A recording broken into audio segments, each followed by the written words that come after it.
Hello everyone, welcome back to my channel. तो दोस्तों, स्वागत है आप सबका हमारे चैनल पर, जहां हम बातें करते हैं फैशन, ब्यूटी, लाइफस्टाइल, पूजा पाठ से जुड़े हुए ऑल इन टॉपिक पर। मैं आपके साथ शेयर करती हूं अपनी लाइफ का एक्सपीरियंस। तो फ्रेंड्स, जय श्री कृष्णा, राधे राधे। कैसे हैं आप सब?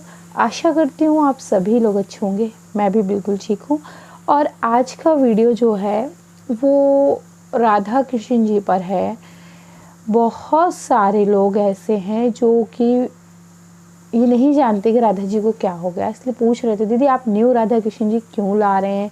अच्छा, कुछ लोग पुराने भी हैं जो वीडियो को पूरा नहीं देखते, स्किप कर करके देखते हैं। तो जानकारी तो मैंने मेंशन की हुई है, बट उन्हें जानकारी है नहीं। और कुछ लोग जो कि हमारे चैनल पर अभी नए जुड़े हैं, तो सीधी सी बात है कि उन्हें कैसे पता होगा। तो मैं आपको जानकारी देना चाहूँगी, अवगत कराना चाहूँगी कि जब हमारे लक्ष्मी जी विष्णु जी खंडित हुए थे, उसी समय मैंने ध्यान नहीं दिया, मुझे नहीं पता चला, हल्का सा टच जो है वो राधा जी को आ गया था। और राधा जी का जो लेफ़्ट साइड का हैंड है, इसमें जो है वो क्रैक आ गया है। उसको मैंने जूम करके और प्रॉपरली दिखाया है शरद पूर्णिमा के श्रृंगार में। जो फर्स्ट श्रृंगार है शरद पूर्णिमा के, 2 श्रृंगार है, जो मॉर्निंग वाला श्रृंगार है, उसमें मैंने दिखाया है। वीडियो में डिस्क्रिप्शन बॉक्स में मेंशन कर दूंगी, तो आप चेकआउट कर लीजिएगा। कम्युनिटी टैब में भी शेयर कर दूंगी, उसमें मैंने दिखाया, तो आप लोग देख सकते हैं। क्योंकि मंदिर की सफाई कर रही थी, मैं नीचे ही रखे थे राधा कृष्ण जी। लक्ष्मी विष्णु जी, मेरे चूहा निकला, मैं डर गई, मेरा धक्का लग गया और उससे जो है वो मुझे उस समय नहीं पता चला। मुझे जब मैंने राधा कृष्ण जी का श्रृंगार किया तब पता चला, बहुत ही महीन सा क्रैक आया हुआ है। इनफैक्ट अगर मैं आपको नहीं बताती ना, तो आप लोगों को पता भी नहीं चलता कि ऐसा जो है वो कुछ हुआ भी है। तो ये एक छोटी सी इन्फॉर्मेशन थी। अब ये है कि नए राधा कृष्ण जी कब आ रहे हैं, कैसे आ रहे हैं। तो देखिए, नए राधा कृष्ण जी आ रहे हैं, आ ही जाएंगे। थोड़ा सा असमंजस में बहुत सारे लोग बोलते हैं कि दीदी आप नए राधा कृष्ण जी 18 इंच में ले लीजिए, कोई कह रहा है 2 फीट में ले लीजिए, कोई कह रहा है 3 फीट में ले लीजिए, उससे पिक्चर्स बहुत अच्छे आते हैं, फ़ोटो बहुत शार्प आती है। तो देखिए, भगवान जी फ़ोटो के लिए नहीं होते हैं। और बड़ी बात यह है कि उन्हें जिस स्वरूप में आना होगा वो स्वयं ही आ जाएंगे। ये घर तो उन्हीं का है। मैं कौन होती हूँ उन्हें लाने वाली, और कौन होती हूँ उनका स्वरूप तय करने वाली। तो हम तो इंसान हैं, वो हमारा स्वरूप तय करते हैं ना कि हम करते हैं। तो कुछ अभी अंदाज़ा बन नहीं पा रहा है। कुछ लोग कह रहे हैं दीदी आपको कुछ आइडिया है, आपके राधा कृष्ण जी आ रहे हैं तो कितने बड़े आ रहे हैं, क्या है। मुझे इनफैक्ट कोई आइडिया है ही नहीं। अभी मैं आपको सच बता रही हूँ।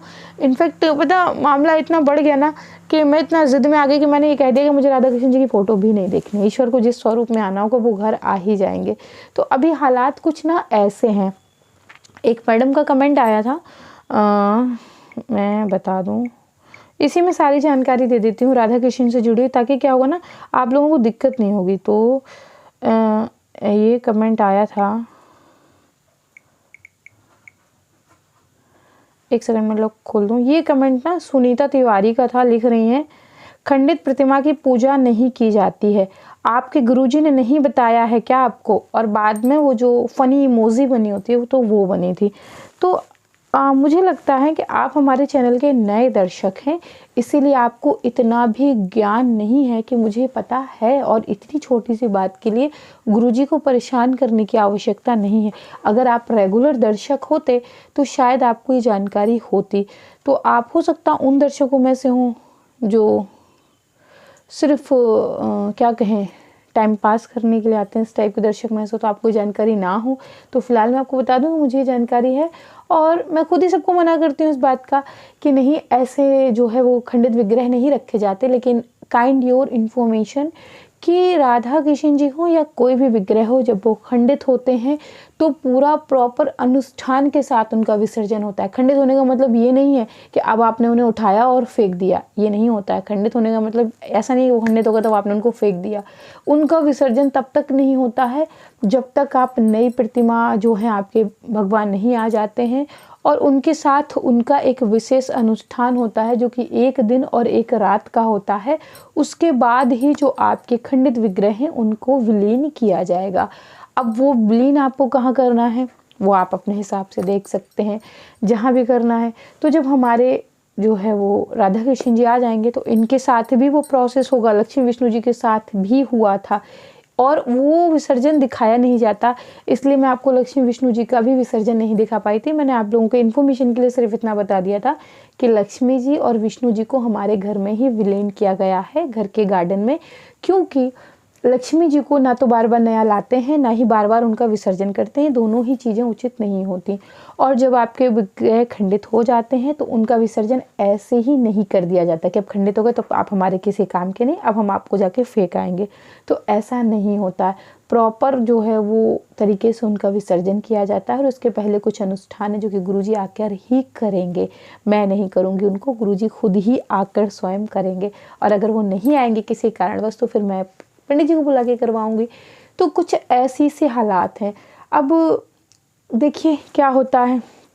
दूसरी चीज़, बहुत सारे लोग कह रहे हैं दीदी राधा कृष्ण जी हमें दे दीजिए, दीदी राधा कृष्ण जी हमें दे दीजिए। मतलब जो लोग कह रहे हैं वो कहने वाले को तो एक ही लग रहा है कि सिर्फ मैं कह रहा हूँ, ऐसा नहीं है। अगर मैं आप लोगों के साथ स्क्रीनशॉट शेयर कर दूंगी तो आप लोग ये कहेंगे दीदी आप पागल नहीं हो जाएंगी। ऐसे लोगों की बातें सुन सुन के बहुत सारे लोगों, कम से कम 100-150 लोग हैं जिन्होंने ये कहा कि दीदी राधा कृष्ण जी हमें दे दीजिए।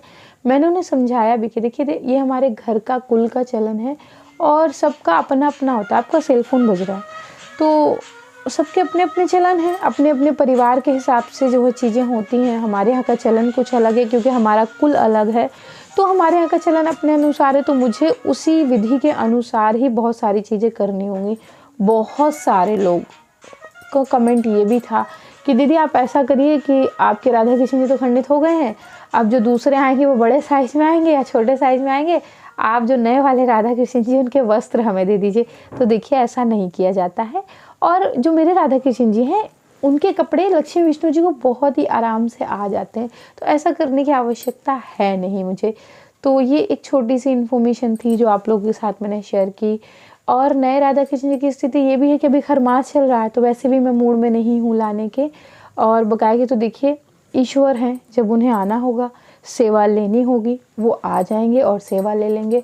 और अगर दिन कटने की बात कहें तो बहुत ही विचलित हूँ मैं भी और मेरे हस्बैंड भी। आप देख रहे होंगे कहीं मन नहीं लग रहा है ना, वीडियो में बहुत मन लग रहा है, हम लोग घर में भी मन नहीं लग रहा। कभी कभी मेरी स्थिति तो ऐसी हो जाती है मैं बहुत चिढ़ जाती हूँ ना, कभी खाने का मन होता है, कभी खा लेती हूँ, कभी नहीं खाने का मन हो रहा है। इसी वजह से जानते क्या होगा, अचानक से ना बहुत वीकनेस हो गई, मेरी तबीयत बहुत ख़राब चलती है, मैं आपको बता नहीं सकती मैं कितना परेशान हूँ।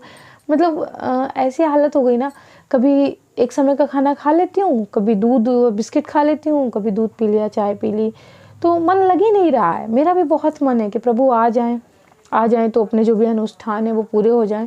और आपसे मैं एक वादा ज़रूर करूँगी कि राधा कृष्ण जी की प्राण प्रतिष्ठा का प्रोसेस मैं आप लोगों के साथ ज़रूर शेयर करूँगी। और जिस दिन भी शेयर करूँगी उस दिन आप ये बात ज़रूर कहेंगे कि दीदी इतनी भव्य प्राण प्रतिष्ठा मैंने अपने जीवन में नहीं देखी है। और यही चीज़ मैंने आपको लक्ष्मी और विष्णु जी की प्राण प्रतिष्ठा में भी दिखाई थी, तो यही अलग और अनोखे अनुभव आपको राधा कृष्ण जी की प्राण प्रतिष्ठा में भी मिलेंगे।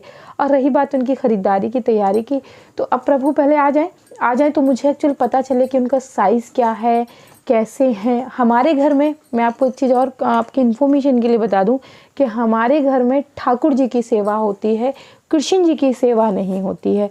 तो ठाकुर जी की सेवा होती है, इसलिए सबसे बड़ा डाउट तो मेरे लिए यही है कि मुझे बिहारी जो चाहिए वो बिहारी जी होने चाहिए, सांवले वाले होने चाहिए, कहने का मतलब ठाकुर जी होने चाहिए, कृष्ण जी नहीं।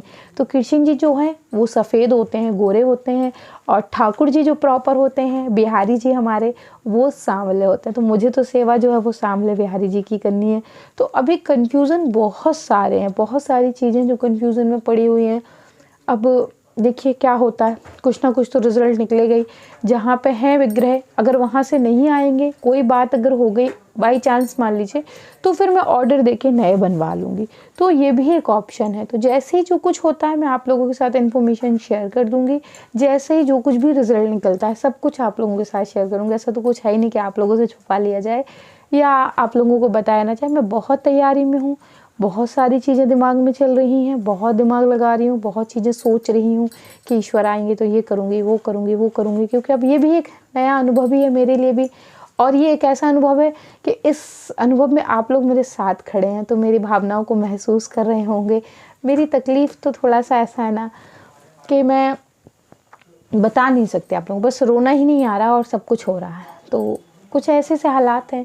तो दोस्तों आशा करती हूँ कि आपको राधा कृष्ण जी से रिलेटेड सभी इन्फॉर्मेशन मैंने इसी वीडियो में दे दी है। बकाया कि अगर किसी को देखना हो तो आप लोग ना शरद पूर्णिमा का वीडियो चेक कर लीजिएगा, मैं लिंक डिस्क्रिप्शन में दे दूँगी। आशा करती हूँ कि ये वीडियो से आपके सभी कन्फ्यूजन दूर हो गए होंगे। ये वीडियो आपको बेहद पसंद आई होगी। अगर पसंद आई तो आप लाइक ज़रूर करें वीडियो को। अगर चैनल पर नए हैं तो सब्सक्राइब कर लें ताकि आपको आने वाली सभी वीडियो की जो है वो जानकारी मिलती रहे। मैं मिलती हूँ आपसे विद अ न्यू वीडियो। तब तक के लिए जय श्री कृष्णा, राधे राधे। और आप हमें इंस्टाग्राम पे ज्वाइन करना मत भूलिएगा, वहाँ मैं अपडेटेड रहती हूँ, तो आप लोगों के साथ अपडेट शेयर करती रहती हूँ। तो तब तक के लिए दोस्तों बाय बाय।